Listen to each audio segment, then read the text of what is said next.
విలువనిచ్చి విశ్వాసులుగా మార్చి సంపూర్ణులుగా దేవుని రాజ్య వారసులుగా మార్చడానికి దేవుడు ఈ లోకానికి రావలసి వచ్చినది. ఆ విషయాన్ని కొన్ని విషయాలు మీ ముందు ఉంచి ప్రార్థన చేసుకుందాం. దేవుని పిల్లరా, లూకాసు సువార్త 2వ అధ్యాయము 1వ వచనాన్ని చదువుకుందాం. లూకాసు సువార్త 2వ అధ్యాయము, ఆ దినములలో సర్వలోకమునకు ప్రజా సంఖ్య రాయవలనని కైసరు ఐగుప్తు వలన ఆజ్ఞ ఆయను. దేవుని స్తోత్రం, హల్లెలూయా. ఇక్కడ ఒక చక్రవర్తి ఉన్నాడు. ఈ చక్రవర్తిని గురించిన చరిత్ర కొన్ని విషయాలు మనము ధ్యానం చేసిన తర్వాత ఈ వచనాలలో ఉన్న పరమార్థాన్ని గురించి లోతుగా కొన్ని నిమిషాలే విశ్లేషణ చేసి వివరముగా తెలుసుకొని పరిశుద్ధాత్మ దేవుని ద్వారా మనము కొన్ని విషయాలను నేర్చుకొని ఆయన వాక్యం చేత బలపరచబడి ఆయనకిష్టులుగా బ్రతకటానికి నూతన తీర్మానం చేసుకుందాం. రాజస్థానులో ఒక జడ్జి గారు ఉన్నారు. ఆ జడ్జి గారికి ఒకతే కుమార్తె. ఒక దినాన తండ్రి సంతోషంగా ఉన్న సమయాన కుమార్తె 16 సంవత్సరాలు పరుగున వెళ్ళి, డాడీ నీకు ఒక శుభవార్త అన్నదట. ఏంటమ్మా ఆ వార్త అంటే, డాడీ నేను డ్రైవింగ్ స్కూల్లో డ్రైవింగ్ నేర్చుకున్నాను. ఆ డ్రైవింగ్ స్కూల్ యజమాని నాకు A1 సర్టిఫికెట్ ఇచ్చాడు. అంటే పర్ఫెక్ట్గా తోలుతున్నావు, డ్రైవ్ చేస్తున్నావు అని సర్టిఫికెట్ ఇచ్చాడు అనేసరికి తండ్రి ఆ విషయాన్ని విన్న తర్వాత సంతోషించలేదు. కుమార్తెకి చెప్పాడు, అమ్మా ఒకవేళ డ్రైవింగ్ నీకు వచ్చినా ఇంకా 2 సంవత్సరాల వరకు నువ్వు కారును ముట్టుకోవటానికి వీల్లేదు. ఎందుకంటే ఇప్పుడు నీకు 16 సంవత్సరాలు, నీకు లైసెన్స్ రావాలంటే ఇంకా 2 సంవత్సరాలు ఆగాలి అని చెప్పాడు. నిరుత్సాహంతో కుమార్తె వెళ్ళిపోయినది. అయితే ఒక రోజున కొన్ని రోజుల తర్వాత తండ్రి బయట నుండి వచ్చి కారు అక్కడ ఆపి ఏదో పని మీద ఇంట్లోకి వెళ్ళాడు. కారులో ఆ తాళాలు ఉన్నాయి. అయితే కుమార్తె అదునుగా చూసి, ఎన్ని రోజుల నుంచో ఈ అవకాశం కోసం ఎదురు చూస్తానని చెప్పి పరుగున వెళ్ళి కారులో కూర్చొని కారు స్టార్ట్ చేసి స్పీడ్గా ఆమె వెళుతుంది. లోనకు వెళ్ళిన తండ్రి పరుగున బయటకు వచ్చి, అమ్మా ఆ కారు బ్రేకులు ఫెయిల్ అయ్యాయి, అందుకోసమే నేను మెకానిక్ కోసం ఆడాపాను అమ్మా అని అరుస్తూ వెంటబడిన పాప వినిపించుకోకుండా కారు తీసుకుని వెళ్ళింది. వెంటనే ఆయన పోలీసు వాళ్ళకు ఫోన్ చేశాడు. ఇద్దరు కానిస్టేబుల్ ఎస్ఐ ఆ కారుతో ఆ కారుని వెంబడిస్తూ ఉన్నారు. అప్పుడు ఆ పాప కారులో ఉండి అద్దంలో చూసి, నా తండ్రి ఎంత చెడ్డవాడే, కన్న కూతురు కారు తోలుకుంటూ వెళుతుంటే సంతోషించాల్సింది బదులు ఏదో తప్పు చేసినట్లుగా పోలీసులను పంపించాడు అని ఇంకా స్పీడ్గా ఆమె ఎక్సలేటర్ ఇచ్చి స్పీడ్గా వెళుతుంది. అలాగ వెళుతున్న సమయంలో ఎదురుగా ఒక కరెంటు పోలు వచ్చిన రోడ్డుకి. అప్పుడు బ్రేక్ మీద కాలేస్తే బ్రేక్ పడట్లేదు. ఆందోళన చెందింది, ఆపాలని ప్రయత్నం చేసింది, ఆపలేకపోయింది. ఆ పోలుకు తగిలించి ఢీకొట్టి కారు ఆపేసింది. అప్పుడు పోలీసు వాళ్ళు వచ్చి ఆమెను అరెస్ట్ చేసి తీసుకొని వెళ్ళారు. తెల్లారే కోర్టులో నిలబడాల్సి వచ్చింది. జడ్జిగా తండ్రి. జనులందరూ మనలాంటి వాళ్ళు అనుకుంటున్నారు, తండ్రిగా శిక్షను తప్పిస్తాడా, జడ్జిగా శిక్ష విధిస్తాడా, ఏం జరుగుతుందని ఆసక్తిగా జనమందరూ కూడా చూస్తున్నారు. అప్పుడు జడ్జిగా తండ్రి, ఈమె తప్పు చేసినది 2 విధాలుగా. హై స్పీడ్గా వెళ్ళినందుకు 1000 రూపాయలు, లైసెన్స్ లేనందుకు 1000 రూపాయలు, ఒక పాప కాలు విరగొట్టినందుకు 5 కొరడా దెబ్బలు శిక్ష విధించాడు. వెంటనే తీర్పు అయిపోయినది, కోర్టు సమయం ముగిసిపోయినది. చాలామంది కూడా ఏమనుకున్నారంటే, తప్పు చేసింది కుమార్తె అయినా న్యాయ తీర్పునిచ్చాడని తండ్రిని మెచ్చుకున్నారు. ఇప్పుడు పాపను అడుగుతున్నారమ్మా, శిక్ష విధించినట్లుగా నువ్వు 2,000 రూపాయలు చెల్లించాలి, లేకపోతే 1000కి 5 దెబ్బలు కొరడా దెబ్బలు, 2,000కు 10 దెబ్బలు, కాలు విరగొట్టినందుకు ఇంకొక 5 దెబ్బలు, 15 దెబ్బలు కొరడా దెబ్బలు కొట్టాలి నిన్ను. నా దగ్గర ₹1 కూడా లేవు, చంపేసుకోండి అని కోపంగా విసిగించుకున్నది. అప్పుడు తండ్రి వచ్చి 2,000 రూపాయలకు చెక్కు రాశాడు కుమార్తె తరపున. అప్పుడు ఆ కుమార్తె తన తప్పుకు తండ్రి ఇచ్చిన ఆ చెక్కు ఆ పోలీసు వాళ్ళకి ఇచ్చినది. ఇప్పుడు 5 దెబ్బలు కొట్టాలి, 5 దెబ్బలు కొట్టాలి. అప్పుడు కొట్టి అతను జడ్జి గారి దగ్గరికి వెళ్ళి, సార్, ఈమె నీ కుమార్తె కదా, నేను కొట్టలేకపోతున్నాను, ఒకసారి ఆలోచించండి అని సార్తో జడ్జి గారితో చెప్పినప్పుడు జడ్జి గారు అన్నారు, శిక్ష విధించారు గనుక వారు ఎవరైనా కూడా అమలు చేయాల్సిందని చెప్పాడు. ఇప్పుడు ఆ కొట్టే వ్యక్తి జడ్జి గారు అమ్మాయి గనుక కొట్టలేక కళ్ళు మూసుకొని గట్టిగా 5 దెబ్బలు కొట్టాడు. అప్పుడు కళ్ళు తెరిచి ఆ వ్యక్తి చూసేసరికి 5 దెబ్బలు తండ్రిని కొట్టాడు. ఆ 5 దెబ్బలు కొట్టేటప్పుడు తండ్రి వెళ్ళి బిడ్డను కౌగిలించుకున్నాడు. కౌగిలించుకున్న సమయంలో బిడ్డతో తండ్రి చెబుతున్నాడు, అమ్మా, తీర్పు శిక్షించమంటుంది, ప్రేమ భరించమంటుంది. నీవు తప్పు చేశావు, నీ తప్పుకు బదులుగా నేను శిక్ష అనుభవిస్తున్నాను. దేవుని పిల్లరా, ప్రేమ అనే క్రీస్తు ఈ లోకమునకు వచ్చి మనిషి చేసిన ప్రతి తప్పును ఆయన భరించాడు.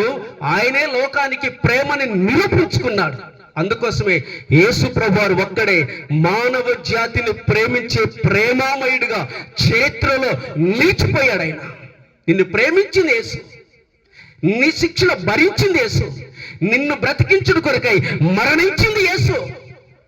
సత్రమైన ఈ లోకములో సత్యాన్ని బోధించి నీకంటూ ఈ లోకములో ఏమీ లేకపోయినా నీకు పరలోకములో సమస్తమును సిద్ధపరిచింది యేసుక్రీస్తు వారు.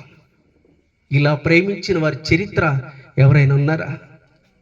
నీ కొరకు ప్రాణం పెట్టగలిగిన వారు, నీ శిక్షణ భరించగలిగిన వారు, తనకంటే ఎక్కువగా నిన్ను ప్రేమించేవారు లోకములు ఎవరైనా ఉన్నారా అంటే ఎవరు లేరు. యేసు ప్రభువారు ఒక్కడే ఆయన మనల్ని ప్రేమించాడు. ఆయన ఆ ప్రేమను తెలుసుకున్నాం. ఇప్పుడు చదువుకున్నాం కదా లోకా సువార్త. ఈ లోక అనే వ్యక్తి ఒకప్పుడు దేవుని తెలియని వైద్యుడు, ఈయన ఒక స్పెషలిస్టు, తలకు సంబంధించిన డాక్టర్ అయినా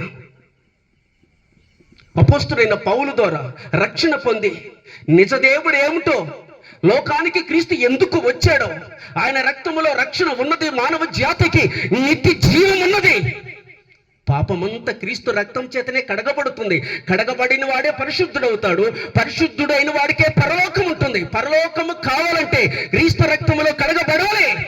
క్రీస్తు రక్తం ఒక్కటే పవిత్రమైన రక్తము.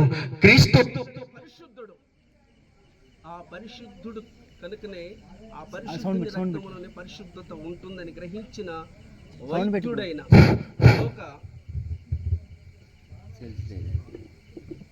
యేసుక్రీస్తు వారిని దేవుడుగా నమ్మాడు. దేవుని స్తోత్రం, హల్లెలూయా. మనిషికి దేహ వైద్యముని విడిచిపెట్టి మనిషికి మనిషి వైద్యం చేయటానికి,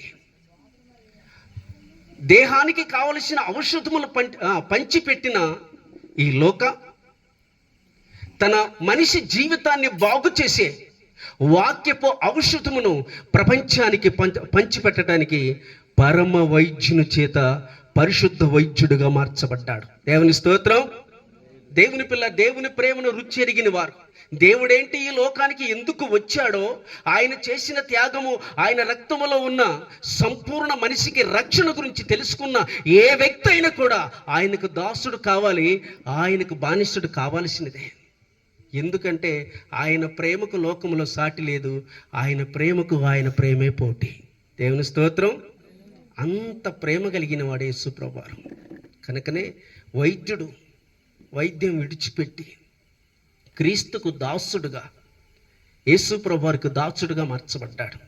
ఎందుకు అనంటే యేసు ప్రభువారిలో సత్యం ఉన్నదని, సత్యవంతుడైన మనుషుల్ని నిత్యత్వంలోనికి అనగా పరలోకంలోనికి చేర్చుట కొరకై పరముని విడిచి భూలోకానికి దిగి వచ్చిన మహాగణుడు యేసుక్రీస్తు దేవుడు.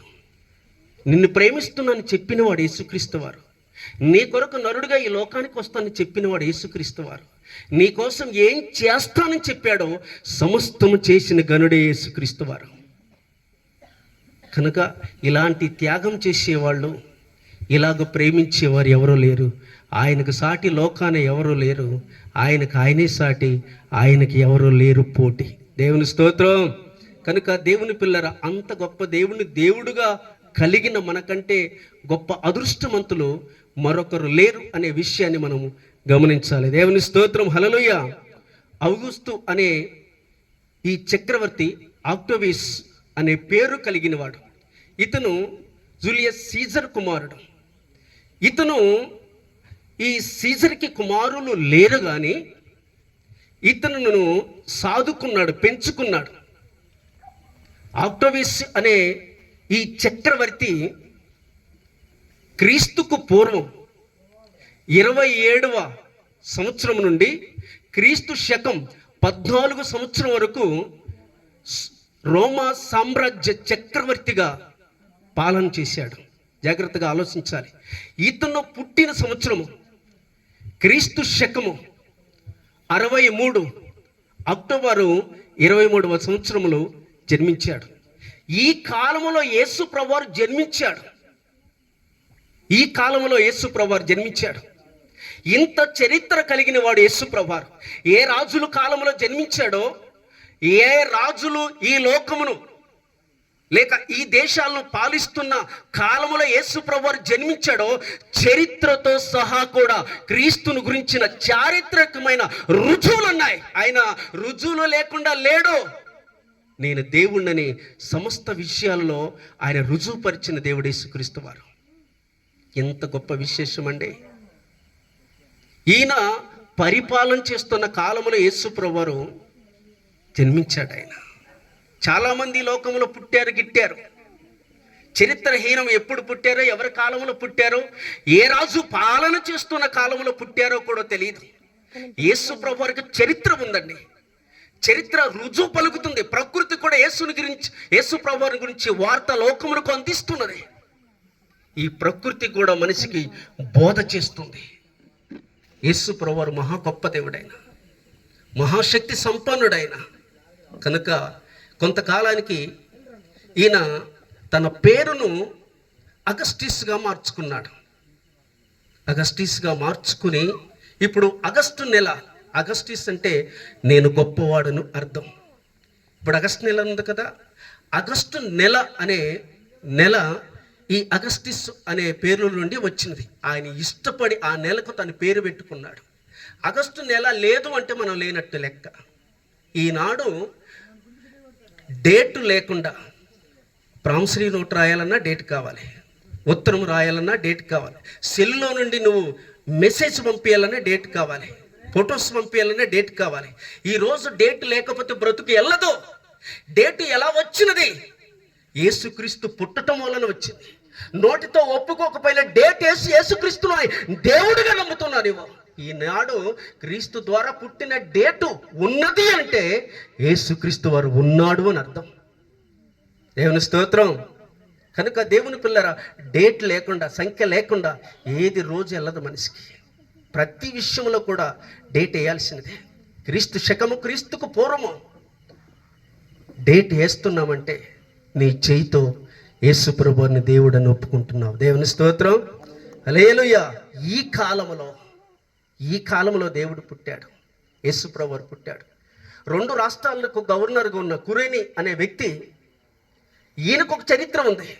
ఇటలీలో 1579వ సంవత్సరంలో త్రవ్వకాలలో ఒక రాయి బయటపడితే ఆయన ఎంతమందిని పాలించాడో, 140 మందిని పాలన చేసిన కాలంలో యేసు ప్రభువారు ప్రజాసంఖ్య రాయబడినది.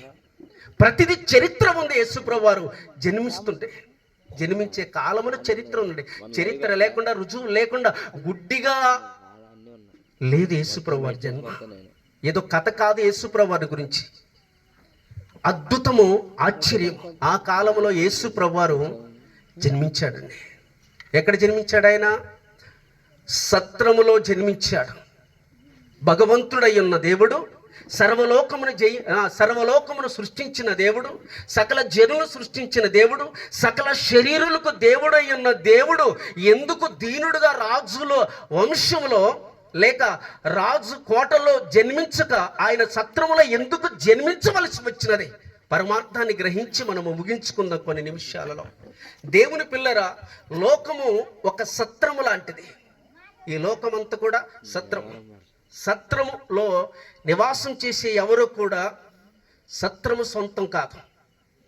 సత్రములో నివాసం చేస్తున్న ఏ వ్యక్తి కూడా సత్రము సొంతము కాదు. ఈ లోకము కూడా మనిషికి సొంతము కాదు. నాదు అంటూ లోకములో చెప్పుకొని ఏ వ్యక్తి పోయేటప్పుడు పూచిత పుల్ల కూడా తీసుకొని పోలేడు. దేవుని స్తోత్రం, హల్లెలూయా. పాపం చేసిన దేవుడు మనిషిని సృష్టించినప్పుడు, మనిషిని నిర్మించినప్పుడు, మరణించడానికి దేవుడు మనిషిని నిర్మించలేదు, కానీ నిత్యత్వము కలిగి నిత్య జీవం కలిగి ఉండుట కొరకై దేవుడు మనిషిని సృష్టిస్తే, పాపం చేసి నిత్యత్వాన్ని కోరి మనిషి మరణము తెచ్చిపెట్టుకున్నాడు. మరణానికి కారణము మనిషి చేసిన పాపం. నేడు మరణము లోకములో ప్రవేశించడానికి కారణము మనిషే. మనిషి పాపం చేశాడు. మనిషి చేసిన పాపమును మనిషి భరించలేకపోతున్నాడు. పాపం చేసినంత సులువు ఆ శిక్షను భరించలేడు మనిషి. పాపం చేసినంత సులువు కాదు. కనుక దేవుని పిల్లరా, పాపం చేసేటప్పుడు సుఖాలుగా ఉంటాయి, దానిని అనుభవించేటప్పుడు ఎంత బాధగా ఉంటుంది, ఎంత భయంకరమైన బాధ. ఆ బాధలు పోగొట్టడానికే, బోధ చేయటానికే బోధకుడిగా యేసుక్రీస్తు వారి లోకానికి వచ్చాడు. దేవుని స్తోత్రం, హల్లెలూయా. కనుక దేవుని పిల్లరా, ఒకసారి ఆలోచించండి. మానవ జాతి అంతా కూడా పాపం చేసి మరణానికి దాసులైన మానవ లోకమును చూసి చలించిన దేవుడు మనిషి మరణించడం ఇష్టము లేక మనిషిని మరలా పాపం పోగొట్టి జీవింప చేయుట కొరకై యేసుక్రీస్తు వారి దేవుడయ్యుండి మనుషులను ప్రేమించి మనిషిగా దిగివచ్చాడు. ఆయన వస్తానని చెప్పటానికి ఎంతో మంది ప్రవక్తలు ప్రవచనాలు చెప్పారండి. దేవుళ్ళు అనబడుతున్న వారు చాలా మంది ఉన్నారు, కానీ వారు పుట్టుకను గురించి చరిత్ర లేదు. ఏ రాజుల కాలములో ఆ రాజులు పరిపాలన చేసిన చరిత్ర లేదు. కానీ యేసుప్రభు వారు పుట్టిన కాలములో పరిపాలన చేసిన రాజులు పుట్టిన తేదీతో సహా చెప్పాను. ఇప్పుడు ఒకసారి ఆలోచించండి. యేసుప్రభు వారు మానవ జాతిని ప్రేమించాడు. ఆయన నిన్ను ప్రేమిస్తున్నాను. ప్రేమ అనే మాట బైబిల్లో తప్ప మరి ఇతర గ్రంథాలలో కూడా లేదు. నేను నిన్ను ప్రేమిస్తున్నాను చెప్పాడు దేవుడు. పరలోకముని విడిచిపెట్టి, ధవళ సింహాసనముని విడిచిపెట్టి, కోటాను కోట్ల పరిశుద్ధ దూత గణంబుల స్తుతులను విడిచిపెట్టి దేవాది దేవుడు ఈ లోకంలో సత్రములో జన్మించడానికి కారణం ఏంటంటే, నాదని చెప్పుకుంటున్న ఈ లోకము నీది కాదు. ఈ లోకములో యాత్రికుడు, ప్రయాణికుడు కొంతకాలానికి నీది అని చెప్పుకుంటున్న ఈ లోకముని విడిచిపెట్టి వెళ్ళాలి. పవిత్రుడిగా, పరిశుద్ధుడిగా, దేవుణ్ణి దేవుడిగా నమ్ముకుంటే పరలోకానికి వెళతావు. దేవుణ్ణి దేవుడిగా నమ్ముకోక ఈ లోకములో మాయను, అబద్ధాన్ని నమ్ముకుంటే నరకానికి పోతావు. ఈ సత్యమును తెలియజేయటానికే సత్యవంతుడైన దేవుడు సత్రములో పుట్టవలసి వచ్చినది. ఒకసారి ఆలోచించండి. ఆయన సత్రములో పుట్టడానికి కారణం అది. నాది అని చెప్పుకుంటున్నావు, ఎకరాలు నాయి అనుకుంటావు. నీది అని చెప్పుకుంటున్న నీ ఎకరాలలో జాండ చోటు కూడా ఏ మనిషి తీసుకుని పోలేడు. నాది అని చెప్పుకుంటున్న దేనిని కూడా నువ్వు తీసుకొని పోలేవు. నాది అని చెప్పుకుంటున్నావు కదా, తీసుకుని వెళ్ళు. ఎవరో తీసుకుని వెళ్ళరు. అంటే దాని అర్థం ఏంటంటే, చెప్పుకోవటానికే నీది, కానీ అనుభవించటానికి నీవు ఉండవు. నీదంటూ లోకంలో ఏదీ లేదు, నీకంటూ లోకంలో ఏమీ లేదు. అని పిలువబడిన వారు చాలామంది ఉన్నారు. ధనవంతులని పిలువబడిన వారు చాలామంది ఉన్నారు. లోకములో నాకంటూ ఏమీ లేదు, బలం ఉంది, బలగం ఉంది, ధనం ఉంది, పదం ఉంది అని లోకములో ఇలాగ చెప్పుకున్న వారు చాలామంది ఉన్నారు. కానీ దేవుని పిల్లలు మనకు మాదిరిగా చాలామంది ఉన్నారు. మన ముందు వాళ్ళ చరిత్రలు ఉన్నాయి. పోయేటప్పుడు వాళ్ళు ఏమైనా తీసుకుని పోయారా? దేవుని స్తోత్రం, హల్లెలూయా. భూమి మీద నాదంటూ అనుకుని సమ్మరపడిన వారందరూ కూడా సావు ఒడిలో నిద్రపోక తప్పలేదు. దేవుని స్తోత్రం. కనుక ఈ లోకము సత్రము లాంటిది. సత్రములో ఉన్నావు బిడ్డ నువ్వు. ఇది సత్యము కాదు, ఈ జీవితం నిత్యత్వము కూడా కాదు. కనుక నిన్ను ఈ సత్రము లాంటి లోకములుండి నిత్యత్వములోనికి దాటించుట కొరకై, నిత్య జీవము కలిగిన వ్యక్తిగా ఆయన కుడి పక్కన కూర్చోబెట్టుట కొరకై పరలోకము నుండి దేవాతి దేవుడు భూలోకములో మానవుడిగా దిగి వచ్చి సత్రములో అడుగు పెట్టాడు ఆయన. దేవుని స్తోత్రం. నీదంటూ భూమి మీద ఏమీ లేదు. సంపాదించిన దానిలో ఏమీ కూడా నువ్వు తీసుకొని పోలేవు. పాపం చేసి నిత్యత్వాన్ని పోగొట్టుకున్నావు. నిత్య జీవము కలిగి ఉండవలసిన నీవు, నీ సావుకు కారణము నీ పాపమే. ఆ పాపమును పోగొట్టి మరణ బంధకాలలో ఉన్న మానవ జాతిని విడిపించి నిత్యత్వం అనే పరలోకమునకు చేర్చుడు కొరకై దేవాతి దేవుడు మానవుడిగా 2000 సంవత్సరాల క్రితం ఈ లోకమునకు వచ్చి శిలువ మరణ త్యాగము చేత మానవ జాతి అంతటిని కూడా పాపము నుండి విముక్తి పరిచి నిత్యత్వానికి వారసుడిగా చేసిన ఏకైక దేవుడు ఈ రాత్రి నేను ప్రకటిస్తున్న యేసు దేవుడు. దేవుని స్తోత్రం. ఆయన సత్రములో జన్మించడానికి కారణం అదండి. నాది అని చెప్పుకుంటున్న వారు ఎవరు కూడా ఎవరైనా తీసుకుని వెళ్ళారా? రాజీవ్ గాంధీ ఉన్నాడు, ఆయన ప్రధానిగా చేశాడు. ఆయన ఏమైనా తీసుకుని వెళ్ళాడా? కోట్లు కట్టించిన వారు, కోటేశ్వరుడని పిలువబడిన వారు ఎవరైనా ఏమైనా తీసుకుని వెళ్ళారా? పూచిత పుల్ల కూడా ఎవరూ తీసుకుని పోలేరు. ఎలా వచ్చితమో అలాగనే వెళ్ళాలి. అంటే భూలోకములో మనిషికి ఏది సొంతము కాదు. నాది అని చెప్పుకోవటానికి లోకములో ఎవరికి అధికారం లేదు బిడ్డ. మీకోసము నేను పరలోకములో సమస్తమును సిద్ధపరిచాను. నాది అని చెప్పుకోవటానికి పరలోకంలో మీకున్నది. ఆ పరలోక వారసులుగా చేయటానికి పరలోకం నుండి దేవుడు భూలోకానికి దిగి రావాల్సి వచ్చింది. ఎందుకు? సత్రములో ఆయన రాజ్యకోటలో జన్మిస్తే దాని పరమార్థం నీకు తెలియదు. తెలుస్తుందా? పరమార్థం తెలియదు. పరమార్థాన్ని మానవ జాతికి కళ్ళకు కట్టినట్లుగా చూపించుట కొరకై పరమాత్ముడైన దేవుడు నరరూపిగా ఈ లోకానికి, కన్యక గర్భమును గుడిగా చేసుకుని నరుడుగా ఈ లోకానికి రావాల్సి వచ్చింది ఆయన. దేవుని స్తోత్రం. కనుక ఈ లోకము సత్రముకు సాదృశ్యముగా ఉన్నది. ఒకనాటికి పుట్టిన ప్రతి మనిషి గిట్టక తప్పదు. శాశ్వతముగా ఉంటాను, ఉట్టుగట్టుకొని ఇక్కడే ఊగుతాను అనేవాళ్ళు లోకములో ఎవరు లేరు. ప్రతి ఒక్కరికి కూడా మరణము తప్పదు. మరణించకుండా నిత్యత్వము కలిగిన మనిషిగా ఈ లోకములో చిరంజీవులుగా ఎవరు బ్రతకలేరు. దేవుని స్తోత్రం. హల్లెలూయా. కనుక దేవుని పిల్లరా, మనిషి పాపం చేశాడు కనుక నిత్యత్వము కలిగి పరలోకములో చిరకాలము ఉండుట కొరకై ఆ పరలోకమును విడిచి యేసు ప్రభువారు ఈ లోకానికి వచ్చాడు. దేవుని స్తోత్రం. కనుక సత్రములో యేసు ప్రభువారు జన్మించి ఈ లోకము నీది కాదు, ఈ లోకం నీతో రాదు, ఈ లోకాన్ని నమ్మి మోసపోకు, ఈ లోకం మాయ, మానవ జీవితం అంతా కూడా ఓటి కుండ లాంటిది. ఎప్పుడు పగిలిపోతుందో, ఎప్పుడు ఊడిపోతుందో, ఎప్పుడు రాలిపోతుందో తెలియదు. ఇలాంటిదేని జీవితం అని సత్యాన్ని చెప్పుడు కొరకై సత్యవంతుడైన దేవుడు సత్రములో జన్మించవలసి వచ్చినది. కనుక ఈ రాత్రి నువ్వు గ్రహించవలసింది ఏమిటంటే, కోట్లు సంపాదించుకున్న, కోట్లలో ₹1 కూడా నేను తీసుకుని వెళ్ళలేను. ఎకరాలు సంపాదించిన ఎకరంలో జాండ చోటు కూడా నేను తీసుకొని పోలేను. ఎన్ని కోట్లు సంపాదించుకున్నా ఏమీ కూడా నేను తీసుకొని పోలేను. మానవ జీవితం అంతా కూడా యాత్రికుని ప్రయాణమే. యాత్రికుడిగా ఈ లోకమునికి వచ్చాను. తన యాత్ర ముగించిన తర్వాత పరిశుద్ధముగా క్రీస్తును నమ్ముకుంటే, దేవుని నమ్ముకుంటే, నిన్ను పరిశుద్ధుడుగా మార్చగలిగిన క్రీస్తును నమ్ముకుంటే పరలోకమునకు చేరతావు. ఆయన్ని విడిచిపెట్టి లోకములో అబద్ధాన్ని, అసత్యమును, సత్యము లేని దాని వెనక, అంటే ఎండమాములు నీటి ఊటలని వాటి వెనక పరుగెత్తితే నీ జీవిత ఆశలన్నీ కూడా నీరుగారి ఘోర మరణము, తర్వాత నరకానికి వెళ్ళిపోవాల్సి వస్తుంది. యేసు ప్రభువారు ఈ లోకానికి వచ్చిన తర్వాత ఏడుస్తూ బాధపడుతూ మానవ జాతికి 172 సార్లు పరలోకము కంటే కూడా పాతాళ వేదనల గురించి ఆయన బోధ చేశాడు. ఆయన దెయ్యాలు కూడా బాధపడతాయండి.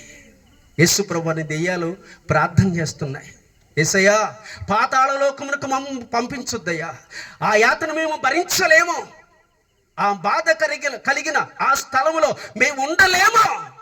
అవి వేడుకుంటున్నాయి, వాటి బాధ, అక్కడున్న బాధ, అక్కడున్న కష్టము, అక్కడున్న భయంకరమైన స్థితి వాటికి తెలిసి వాటి నుండి తప్పించే దేవుని దెయ్యాలు కూడా మొరపెడుతున్నాయి. కానీ ఆ ఘోర శిక్షను తెలుసుకొని నీవు ఆయన ఏమిటో తెలుసుకోలేకపోతున్నావు.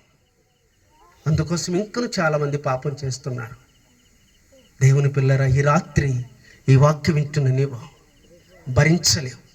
మరణం అనేది ప్రతి మనిషికి ఉంటుంది. ఆ మరణమును తప్పించగలిగిన వాడు, ఆ యాత నుండి విడిపించగలిగిన వాడు, నిత్యత్వమని పరలోకమునకు చేర్చి తన కుడి పరుషమును కూర్చుని పెట్టి మరణము లేని మనిషిని మార్చుట కొరకై మానవుడిగా యేసు ప్రభువు ఈ లోకమునకు రావలసి వచ్చినది. కనుక అట్టి గొప్ప మహాభాగ్యమును నీవు పొందుకోవాలి అనంటే ఇది సత్రము లాంటి జీవితం, ఇది శాశ్వతము కాదని, శాశ్వతమైన జీవితాన్ని ఇవ్వటానికి దిగివచ్చిన దేవుడు యేసుక్రీస్తు వారని, నీకు నిత్యత్వం ఇస్తాను, పరలోక రాజ్యాన్ని ఇస్తాను, పరలోకానికి నేనే మార్గమని, నేనే సత్యమని, నేనే జీవమని, నేనే పునరుద్ధానమని ఈ గొప్ప మాటలు చెప్పగలిగిన వ్యక్తులు ఎవరైనా ఉన్నారా? ఈ రాత్రి నేను ప్రకటిస్తున్న యేసు దేవుడి, నేనే సత్యమును, నేనే నీకు జీవాన్ని, మానవుల కోసం మరణించి తిరిగి లేచిన మృత్యుంజయుడిని నేనే, పరలోకానికి మార్గాన్ని కూడా నేనే, నిన్ను ప్రేమించి నీ పాప పరిహారం కొరకై నా రక్తము సిందించింది కూడా నేనే, నీకు సత్యాన్ని బోధించడానికి దీనుడుగా సత్రములో జన్మించింది కూడా నేనే అంటున్నాడు. ఈ సత్యమును తెలుసుకున్న నీవు ఈ లోక యాత్రలో, లేక ఇది సత్రము లాంటి జీవితం, ఎంత సంపాదించినా, ధనికుడైనా దరిద్రుడైనా, అందగాడైనా అందహీనుడైనా, ఎంతటి వాడైనా మనిషి ఈ లోకాన్ని విడిచిపెట్టి పోవాలి. ప్రతి మనిషికి ఈ లోకం సత్రము లాంటిది. ఈ సత్రము లాంటి ఈ లోకము నీది కాదని సత్యాన్ని చెప్పుడు కొరకే యేసు ప్రభువారు సత్రములో జన్మించి ఈ సత్రము నుండి సత్యమనే పరలోకమును చేర్చడానికి అంతగా, లేక యేసు ప్రభువారు దీనుడుగా నీకు ఆ సత్యాన్ని బోధించుట కొరకై సత్రములో జన్మించాడు. ఈ చరిత్ర ఇది. దేవుని పిల్లరా, ఒక్కసారి ఈ రాత్రి నువ్వు అన్యులవైనా ఆత్మీయులవైనా ఎవరివైనా ఈ సత్యాన్ని నువ్వు నేర్చుకొని, ఒకనాటికి నేను ఈ లోకమును విడిచిపెట్టి పోవాలి కదా, ఎంత సంపాదించినను, ఎంత బలగం ఉన్నా, ఎంత బలం ఉన్నా, లోకంలో నాకంటూ ఏది ఉన్నా నాదంటూ లేదు అని గ్రహించు. భవనాలు కట్టుకున్నా విడిచిపెట్టాలి, కోట్లు సంపాదించుకున్నా విడిచిపెట్టాలి, ఎంతటి గనుడువైన ఘనతను విడిచిపెట్టాలి. దేనిని కూడా లోకములో నుండి పట్టుకొని పోలేము, ఏది కూడా మనిషి ఈ లోకములో నుండి తీసుకొని పోలేడు.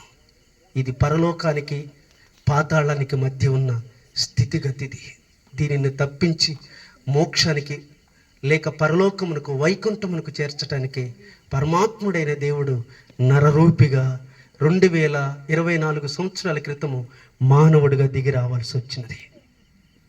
మానవుడిగా దిగి రావాల్సి వచ్చింది. కనుక మానవుడిగా దిగి వచ్చిన పరిశుద్ధుడెవడు? నిన్ను పరిశుద్ధుడిగా మార్చాలంటే పరిశుద్ధుడై ఉండాలి. మరణించిన నిన్ను తిరిగి లేపాలంటే మరణించి తిరిగి లేచిన వాని ద్వారానే జరుగుతుంది. సత్యవంతుడు కావాలంటే నిన్ను సత్యవంతుడిగా మార్చేవాడు సత్యవంతుడై ఉండాలి. నిన్ను పరిశుద్ధుడిగా మార్చాలంటే నిన్ను పరిశుద్ధుడిగా మార్చేవాడు పరిశుద్ధుడై ఉండాలి.